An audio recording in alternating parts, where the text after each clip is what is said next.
안녕하세요. 헬로월드호 김선장입니다. 오늘은 요트가 아니라 이렇게 집에서 촬영을 하게 되었는데요. 아직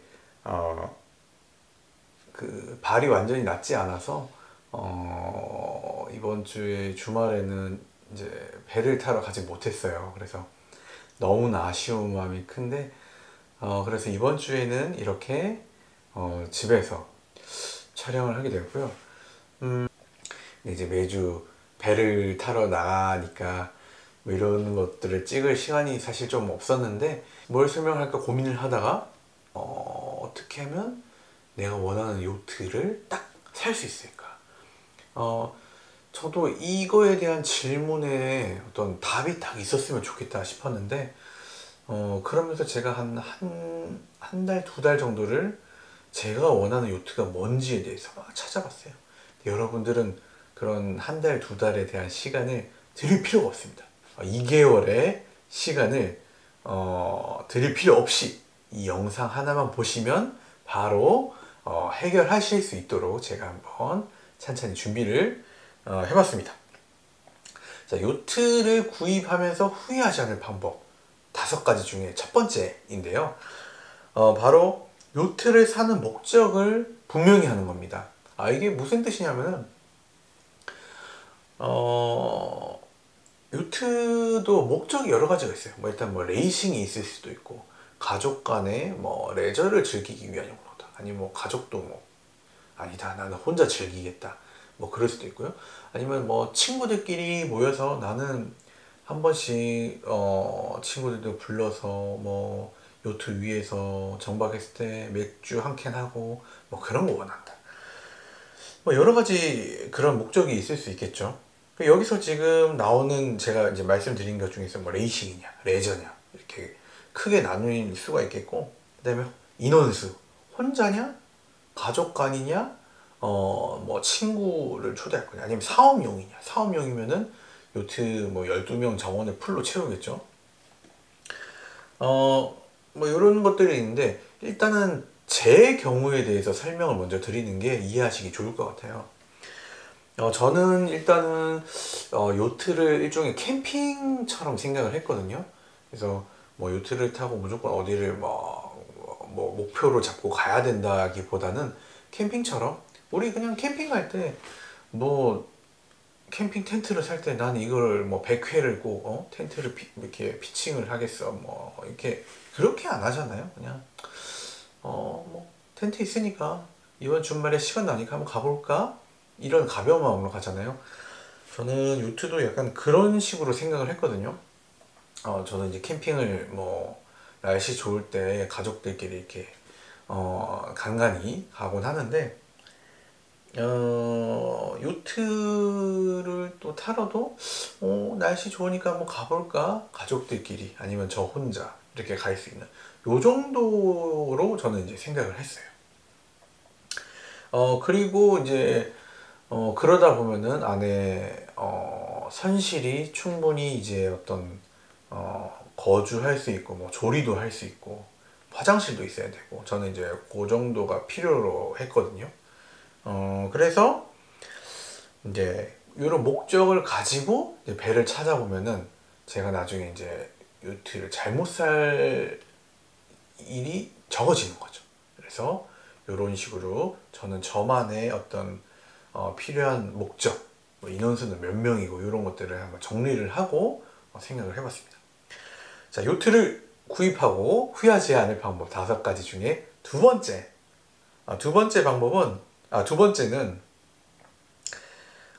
계류장을 잘 고르는 겁니다. 근데 사실 저는 이거에 대해서 별로 할 말은 없어요. 왜냐면 제가 계류장을 이렇게 생각을 잘 정리를 해가지고 선택을 한 게 아니기 때문에 저는 할 말이 없긴 한데, 계류장이 뭐냐고 하시는 분들이 계실 수 있는데, 계류장은 요트나 이제 보트 이런 배를 주차하는 해상에 이제 주차하는 곳을 의미합니다. 이제 보통 마리나라고 하죠. 이 계류장이 왜 문제냐면은 일단은 자신이 살고 있는 지역과 어느 정도 가까워야겠죠. 그래야지 뭐 차를 타고 가서 계류장에 가까워야지, 뭐 계류장이 막 저 멀리 있다면은 배를 사고도 아마 좀 한 번씩 타러 가기가 부담스럽겠죠. 그러면 배는 어떻게 돼요? 계속 점점 사람이 안 사는, 사람의 손길이 닿지 않은 그런 배가 되면은 점점 녹슬고 거미줄 치고 폐선되는 거예요, 그냥. 그래서 배가 좀 어느 정도 가까이 내가 갈 수 있는 곳, 그런 루트를 잘 생각을 해서 계류장을 선택을 해야 됩니다. 계류장은 어디 있냐? 보통 이제 수도권에, 서울에 계신 분들, 경기도에 계신 분들은 선택권이 좀 좋아요. 일단은 왕산 마리나라고 영종도, 인천 쪽에 있습니다. 그 다음에 이제 화성 쪽에 전곡항 마리나가 있죠. 전곡 마리나. 그 다음에 화성에 또 제부 마리나가 있습니다. 제부도 있죠. 그래서 요 세 개의 마리나를 일단 끼고 있고, 김포에도 마리나가 있습니다. 아라 마리나라고 마리나가 또 있습니다. 이렇게 마리나가 곳곳에 있고요. 저 같은 경우는, 저도 사실 뭐 전곡 마리나나 왕산 마리나 아니면 뭐 제부 마리나, 아까 이제 말씀드렸던 그곳 중에 하나로 갈까 이런 생각을 했어요. 근데 저는 이제 배를 살 때 배가 중고로 저는 이제 요트를 샀는데 그 요트가 속초에 있었습니다. 그러다 보니까 속초에 있는 배를 뭐 왕산이나 이제 뭐 아라마리나나 이렇게 가져오려면은 전국을 돌아야 되는 거예요. 이렇게 쭉 부산, 목포 막 이렇게 돌아야 되는데 초보 선장인 저에게는 그게 쉽지 않다 보니까 그냥 속초에, 저는 속초에 계류를 하게 됐어요. 자신이 어디에다가 계류를 하고 싶은지, 계류비는 얼마인지 이런 것들을 잘 고려를 하셔가지고 계류장을 선택을 하셨으면 좋겠습니다. 다음은 예산을 고려하는 건데요. 사실 뭐 제가 말씀드린 이 5가지 중에서 이게 아무래도 좀 가장 중요한 부분인 것 같아요. 요트의 아까 전에 이제 목적에 맞게, 그다음에 계류장을 선택을 하면서 이제 예산이 어느 정도 나옵니다. 내가 얼마가 연간 필요로 할지에 대해서 나옵니다. 계류장까지 고려를 해야 합니다. 뭐 작은 요트도 있어요. 뭐 레이싱 요트로 나온 것 중에 뭐 J24라고 하는 요트가 있는데 뭐 그런 요트, 작은 요트부터 시작을 해서 뭐 크루즈 기능, 또 뭐 40피트, 50피트급의 요트도 존재합니다.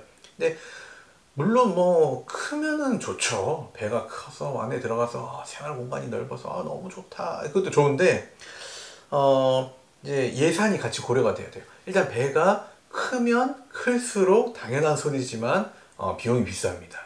일단은 배 자체의 비용도 비싸고 배 유지비도 더 많이 나가고요. 계류비도 많이 나갑니다.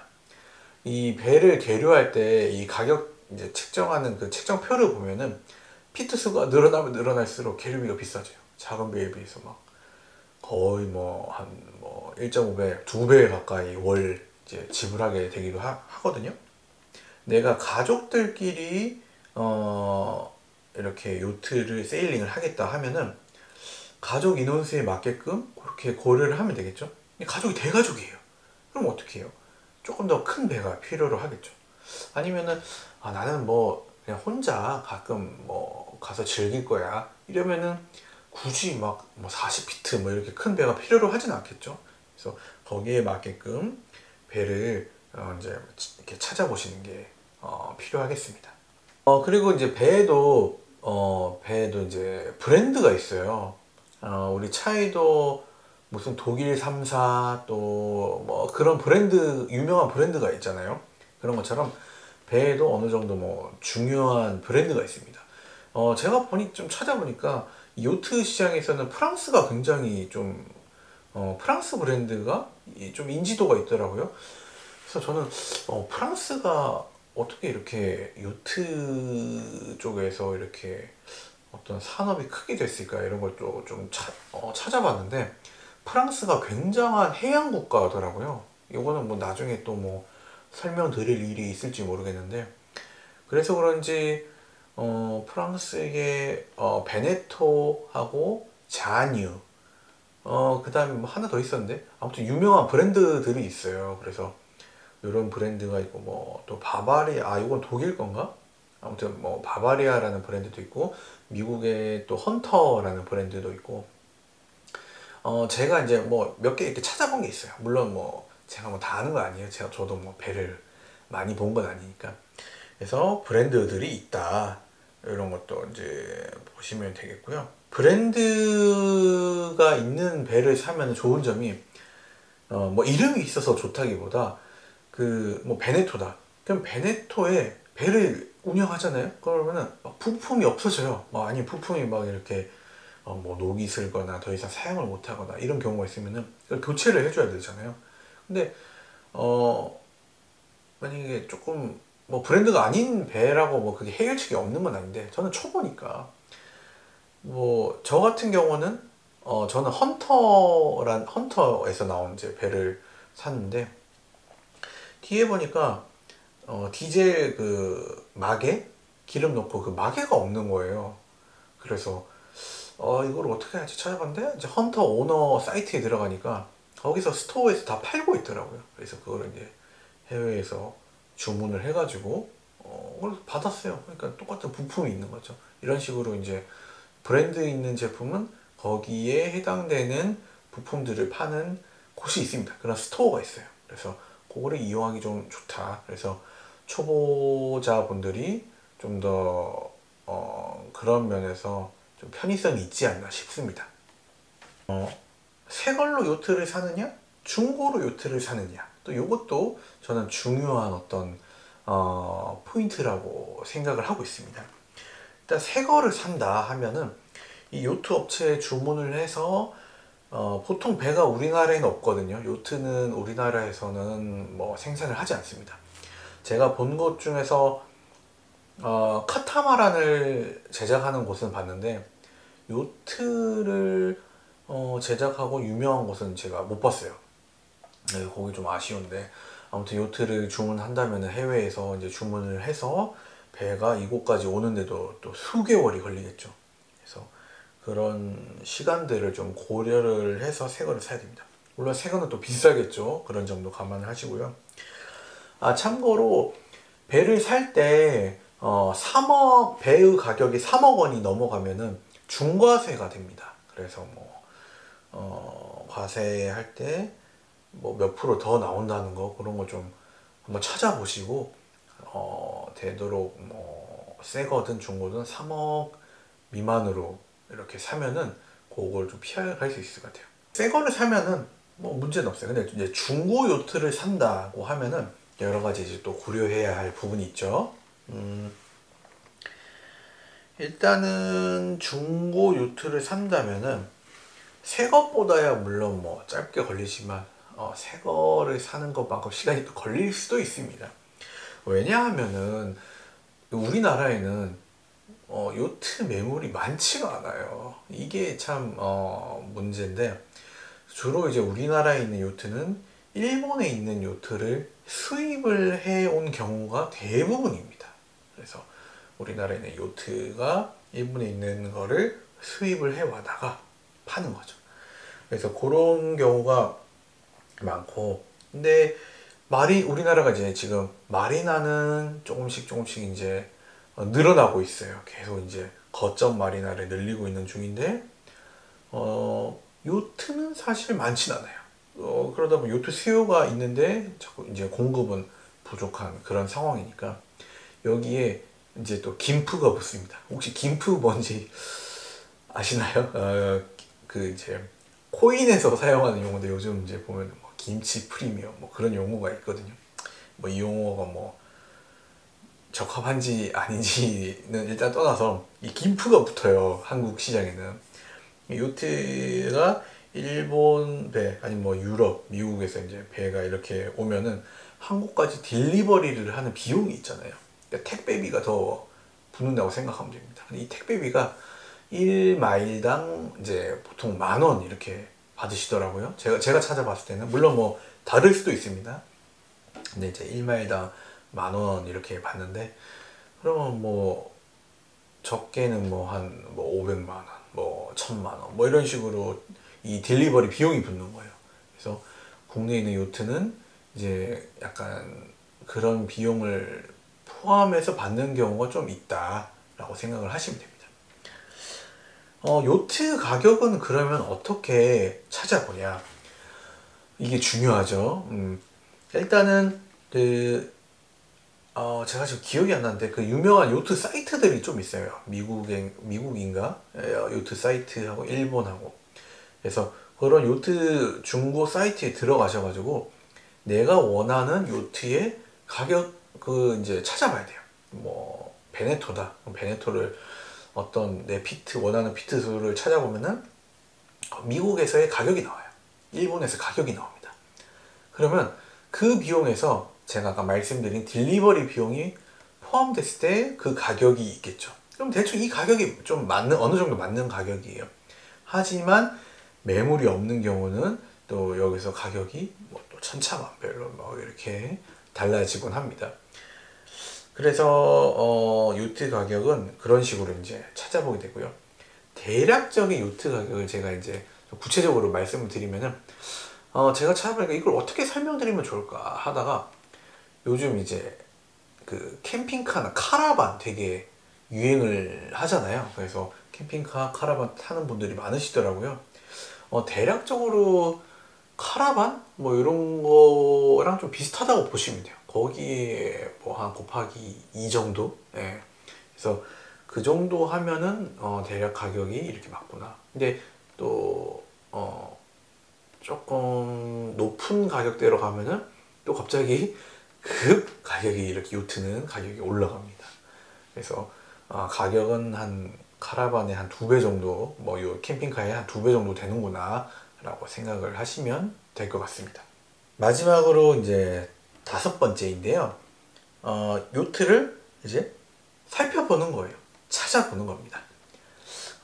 이제 저는 이제 중고 요트를 기준으로 설명을 드릴게요. 뭐 새 요트는 뭐 어느 정도 내가 원하는 거 찾아보고 뭐 새 거겠죠. 엔진도 잘 될 거고요. 그러면 이제 뭐 별로 문제가 없는데 중고 요트 같은 경우는 뭐 엔진이 과연 괜찮은지, 그 다음에 또 뭐 선실은 어떤지, 그 다음에 외관은 뭐 어떤지 이런 것들을 직접 봐야 될 거 아니에요. 직접 보기 전에 먼저 사진으로 찾아봅니다. 중고 요트는 파소라는 사이트가 있습니다. 파소에 들어가셔가지고 이제 크루즈 요트를 찾아보시면 되는데요. 이 사진을 먼저 보시면은 일단은 외관, 뭐 선실, 엔진 뭐 이런 식으로 사진부터 좀 깔끔해야 돼요. 이제 사진을 봤는데도 좀 깔끔하지 않으면 실제로 봤을 때 좀 더 안 좋다고 하더라고요. 저도 이제 이곳저곳에서 찾아보면서 들었습니다. 이렇게 보고. 그러다 보니까 먼저 사진을 보시고 사진이 깨끗하게 나와야 중고 요트를 실제로 가서 봤을 때는 깨끗하다는 거 이렇게 기억하시면 좋을 것 같아요. 특히 저는 뭐 엔진이 되게 중요하다고 생각하고 있어요. 그래서 이제 판매자분이 엔진을 얼마나 잘 관리를 하셨는지 이런 것들을 좀 잘 보실 필요가 있습니다.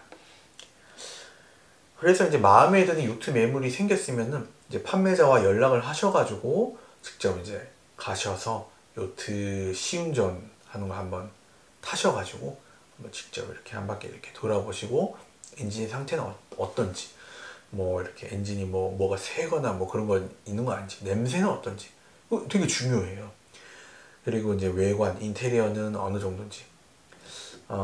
물론 뭐 배를 사셔가지고 난 인테리어를 그냥 싹 다 고칠 거야, 다 뜯어 고칠 거야 하시면은 뭐 문제 없겠지만 저는 뭐 좀 그러기가 쉽지 않다고 생각을 하기 때문에 인테리어 같은 것들 어떤지 뭐 어느 정도 깔끔해야겠죠. 그래서 그런 것들 다 고려를 하셔가지고 중고 요트를 한번 직접 보시고 그다음에 구매 결정을 하시면 좋을 것 같습니다.